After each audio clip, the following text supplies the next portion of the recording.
In this video, we are going to talk about Vsepr. What is Vsepr and what do we use it for? So Vsepr, VSEPR, stands for Valence Shell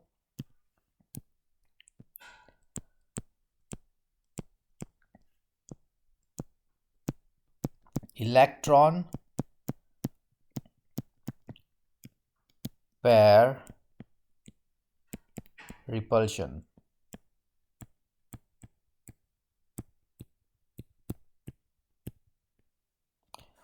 And it's a theory, a valence shell electron pair repulsion theory, Vsepr theory.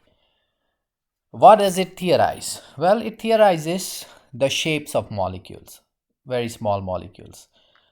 Let's take carbon dioxide for example. Earlier we saw the Lewis structure of carbon dioxide drawn this way.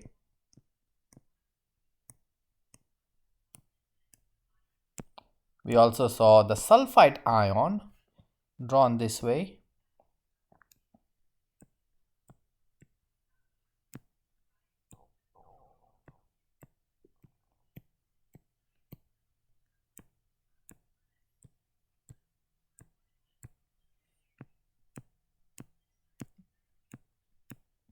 Now the question is, what are the shapes of these two structures, carbon dioxide and sulfite?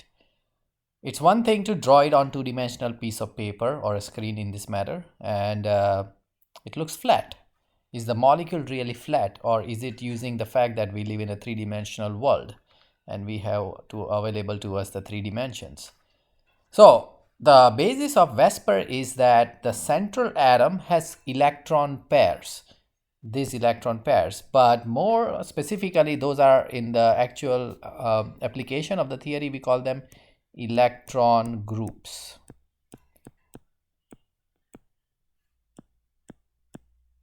So how many electron groups does carbon dioxide have coming from the central atom carbon? How many electron groups does sulfite have coming from the central atom sulfur? The way we count the total number of electron groups is to count every side atom as one group. So for carbon dioxide, here is 1 and 1, 2 side atoms. And doesn't matter if it's a double bonded or single bonded or triple bonded. As we just count the side atoms, and if there are any lone pair of electrons, the unbonded pair only on the central atom, that's when we count them as well. In this case, carbon does not have any lone pairs on itself, and we see that therefore the total number of electron groups for carbon dioxide is 2. Similarly, when we look at sulfite, we see the oxygens bonded to the central atom. However, we see one lone pair here. So how many total electron groups do we have for sulfite? 4. Now, on the basis of this information, and this information only, the rest of the shape, structure, angles of the molecule are decided. And notice that while the number of electron groups for carbon dioxide is 2, none of them come from any lone pairs on the central atom. So it's a 2, 0, 2 for the total number of electron groups and 0 for the lone pairs. But for sulfite, we have 4 electron groups where one of them is a lone pair. So if we keep track of the number of electron groups and how many of them are lone pairs, that's when we can get all the Vsepr data out of this. So we can make a table,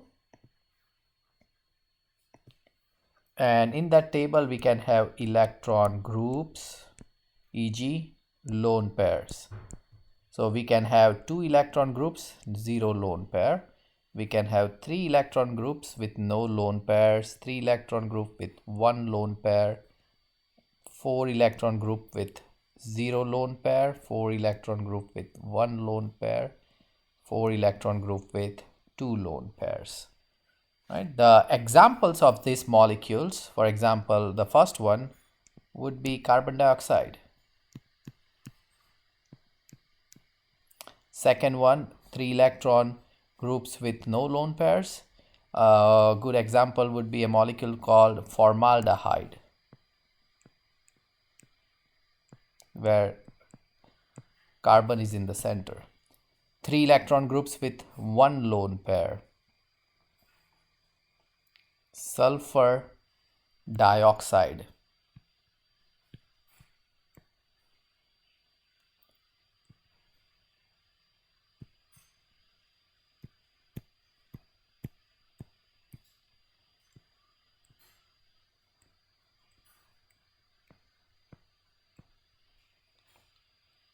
Oops.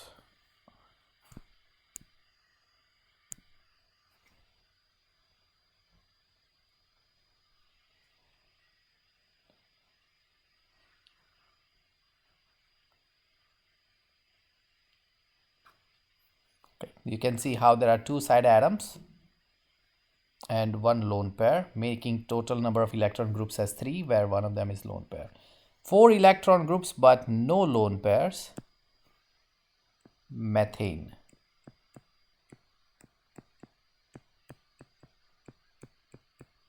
Four electron groups but 1 lone pair. Ammonia.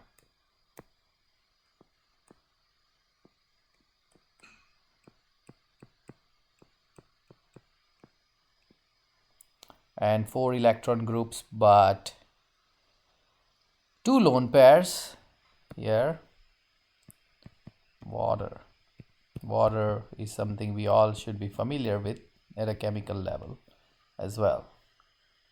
So these are our examples, and you could be asked about the number of electron groups and lone pairs for a given structure. Right, so please be aware of how to count the total electron groups and lone pairs. Now, finally, more things to be aware of is, beyond the example, the actual names of the structures.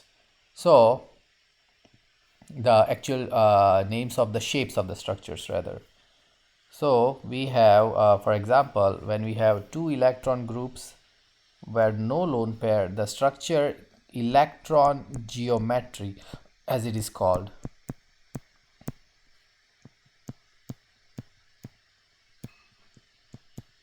will be named as linear. But the shape of the molecule, called molecular shape, will also be linear.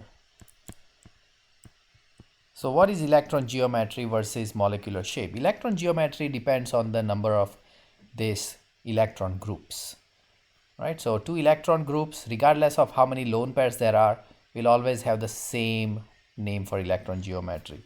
So then when we move to 3 electron groups with no lone pair, or 3 electron groups with 1 lone pair, both of them have a same name. That name happens to be trigonal planar.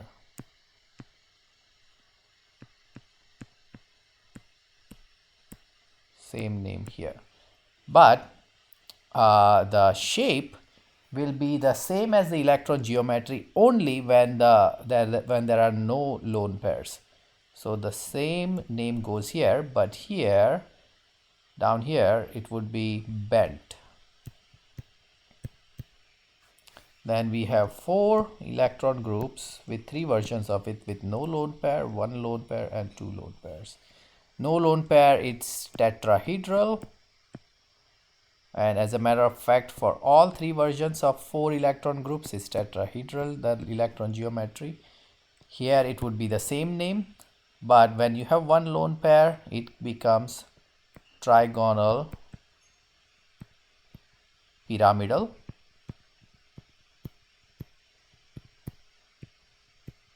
And here we call it bent. All right.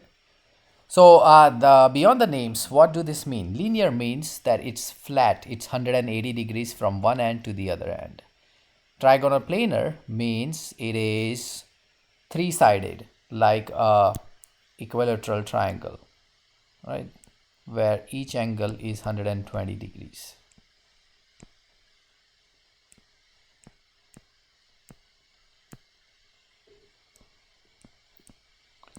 Now, tetrahedral is three-dimensional.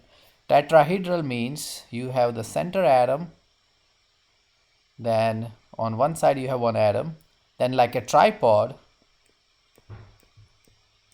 one going in the back, one coming out towards us, and one on the side. The angles here are 109.5 degrees everywhere between all the angles being made going from one side atom through the central atom to another side atom. All angles are 109.5. All right, so please be aware of how to count the electron groups and the lone pairs, which will determine the rest of the data for Vsepr.